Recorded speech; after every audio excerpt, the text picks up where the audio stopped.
지금 QLD 들고는 마음이 편한데 TQQQ만 잡으면 손이 바빠지시는 분들 많습니다. 책에서 배운 대로 가치 평가를 하고 지표를 보고 원칙대로 한다고 했는데도 이상하게 레버리지에서는 결과가 꼬입니다. 그 이유는 단순합니다. 투자 고전에서 유명해진 원칙 중 일부는 지금 시장에서는 도움보다 방해가 더 커졌기 때문입니다. 특히 QLD 같은 2배 레버리지, TQQQ 같은 3배 레버리지는 원칙이 조금만 구식이어도 충격이 크게 옵니다. 오늘은 그 구식 원칙들을 깔끔하게 걷어내고 QLD와 TQQQ를 현실적으로 굴릴 수 있는 사고방식으로 바꿔드리겠습니다. 먼저 하나부터 정리하겠습니다. 많은 분들이 아직도 성장주를 볼 때 PEG라는 숫자에 마음을 맡기십니다. PEG는 이름부터 풀어야 합니다. PEG는 주가 수익 성장 비율입니다. 여기서 P는 주가를 뜻하고 E는 기업의 이익을 뜻하고 G는 성장률을 뜻합니다. 조금 더 쉽게 풀면 이렇습니다. 먼저 주가 수익 비율이라는 게 있습니다. 주가를 주당 순이익으로 나눈 값입니다. 주가가 이익에 비해 얼마나 비싼지 혹은 얼마나 싼지 보는 대표 지표입니다. 그런데 성장주를 그냥 주가 수익 비율만으로 판단하면 성장하는 기업이 늘 비싸 보일 수 있습니다. 그래서 나온 게 PEG입니다. PEG는 주가 수익 비율을 성장률로 다시 나눈 값입니다. 예를 들어 주가 수익 비율이 30이고 이익 성장률이 20이라면 30을 20으로 나눠서 PEG가 1.5 같은 식으로 나옵니다. 옛날에는 PEG가 1보다 낮으면 싸다, 2보다 높으면 비싸다 이런 식으로 간단한 결론을 내기도 했습니다. 여기서 문제는 이 단순함이 지금은 함정이 되었다는 점입니다. 요즘 성장 기업은 예전처럼 빨리 이익을 내는 방식으로 커지지 않습니다. 오히려 몇 년 동안은 이익을 희생하고 매출과 시장 점유율을 가져가고 생태계를 만들고 고객을 잠그는 데 돈을 씁니다. 그래서 회계상 이익이 낮거나 심지어 마이너스인 기간이 길어집니다. 이런 기업에 PEG를 들이대면 어떤 일이 벌어지느냐? 숫자가 왜곡됩니다. 이익이 낮으면 주가 수익 비율이 높아지고 주가 수익 비율이 높으면 PEG가 비싸게 보입니다. 그 결과는 뻔합니다. 나중에 엄청난 수익을 주는 구간에 초입해서 비싸 보인다는 이유로 계속 구경만 하게 됩니다. QLD와 TQQQ의 바탕이 되는 나스닥 100은 바로 이런 기업들이 묶여있는 곳입니다. PEG 하나에 집착하면 QLD는커녕 TQQQ는 손도 못 대거나 혹은 억지로 샀다가 작은 흔들림에도 불안해집니다. 그럼 가치평가를 버리라는 말이냐? 이렇게 느끼실 수 있습니다.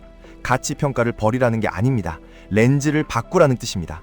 기업은 성장 단계가 다르고 성장 단계가 다르면 보는 지표도 달라져야 합니다.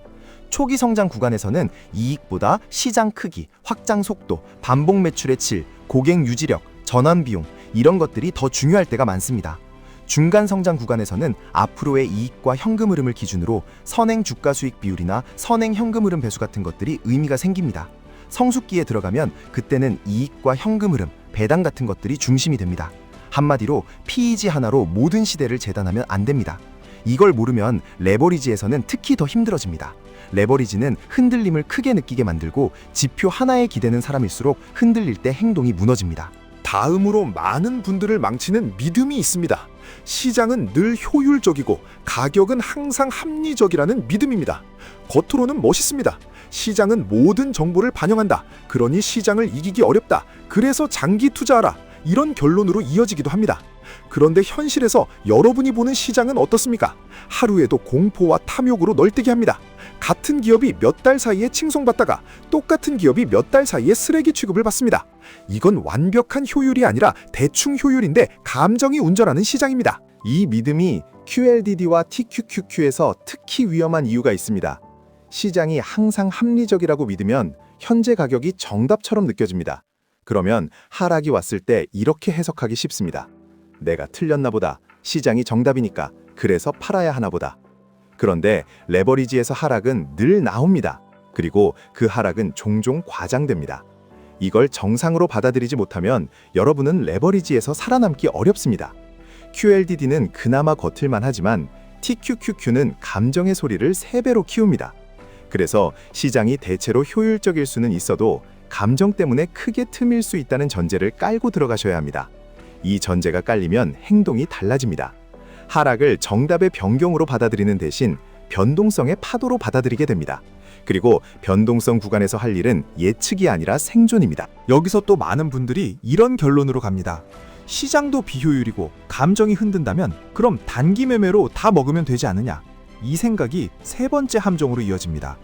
코어 포지션을 들고 오르면 조금 팔고 내리면 다시 사고 이걸 반복하면 수익이 늘어난다. 이런 방식입니다. 말로 들으면 그럴듯합니다. 하지만 개인 투자자에게는 현실적인 비용이 너무 큽니다. 첫째, 계속 가격을 봐야 합니다. 둘째, 거래가 잦아질수록 실수 확률이 올라갑니다. 셋째, 가장 치명적으로 크게 가는 종목을 너무 일찍 내려버릴 확률이 급격히 올라갑니다. 레버리지에서는 이 문제가 더 커집니다. TQQQ는 오르는 속도가 빠릅니다. 오르는 속도가 빠르면 사람은 수익을 지키고 싶어집니다. 그래서 조금만 수익이 나도 손이 갑니다. 그런데 지수 상승의 진짜 수익은 몇 번의 강한 추세에서 나옵니다.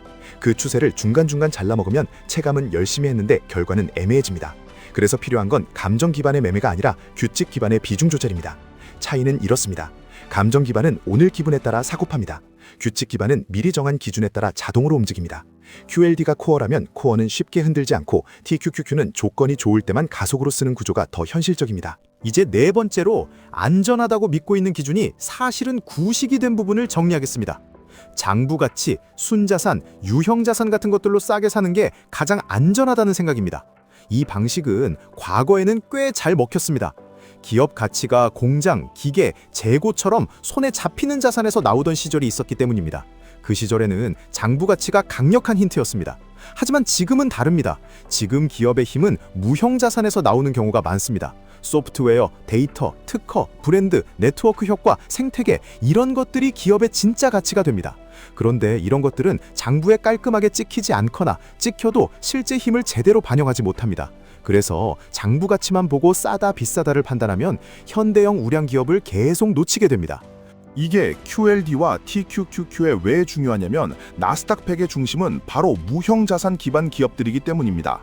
장부 가치 프레임을 들고 있으면 나스닥 100은 늘 비싸 보입니다. 그러면 두 가지 행동이 나옵니다. 아예 못 사거나 불안한 상태로 억지로 삽니다.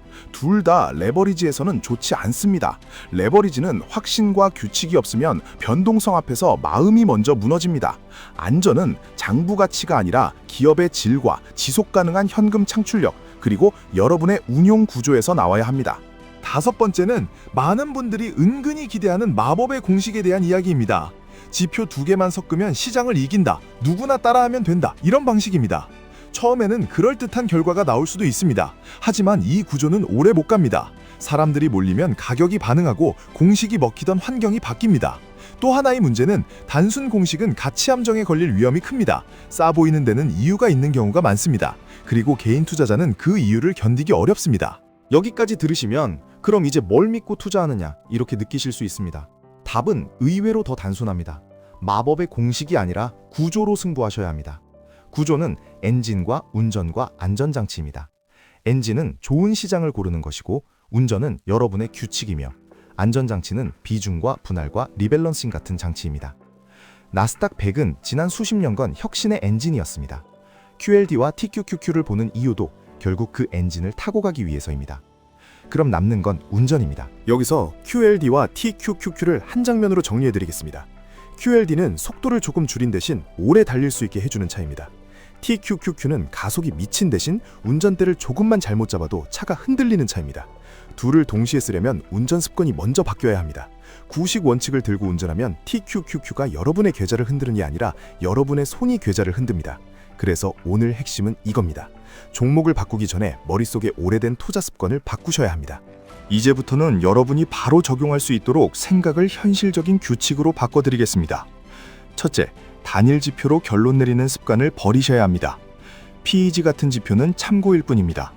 특히 성장 구간에서는 이익이 일부러 낮게 보일 수 있고 그 순간 PEG는 숫자로 사람을 속이기 쉽습니다. 그래서 여러분은 숫자 하나로 정답을 찾지 말고 이 기업 묶음이 어떤 국면에 있는지 보셔야 합니다. 금리 환경, 유동성, 기업 실적 사이클, 기술 트렌드, 이 큰 흐름이 먼저입니다. QLD와 TQQQ는 개별 기업 맞추기보다 그 흐름을 타는 도구에 가깝기 때문입니다. 둘째, 시장은 대체로 효율적일 수 있지만 감정으로 크게 틀릴 수 있다고 전제하셔야 합니다. 이 전제가 있으면 하락이 왔을 때 행동이 바뀝니다. 하락을 정답 변경으로 해석하지 않고 변동성으로 해석하게 됩니다. 레버리지에서 가장 중요한 건 변동성 구간에서 살아남는 것입니다. 살아남아야 추세를 먹습니다. 셋째, 매매로 수익을 늘리려 하기보다 매매를 통제하는 구조를 만드셔야 합니다.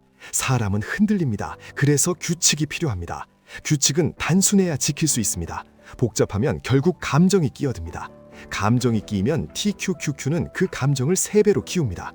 넷째, 리밸런싱을 수익 기술로 보지 말고 안전벨트로 보셔야 합니다. 리밸런싱은 더 벌기 위해 하는 게 아니라 큰 사고를 막기 위해 하는 겁니다. QLD가 코어라면 코어가 무너지지 않게 하는 장치가 필요합니다. TQQQ는 비중이 커질수록 변동성 때문에 계좌가 흔들릴 가능성이 커집니다. 그래서 비중 상한이 필요합니다. 상한은 성격과 월급 흐름과 버틸 수 있는 최대 낙폭에 맞춰야 합니다. 레버리지를 하면서 최대 낙폭을 모른다면 비 오는 날 브레이크 없는 차를 타는 것과 같습니다. 다섯째, 안전의 기준을 과거에서 현재로 옮기셔야 합니다.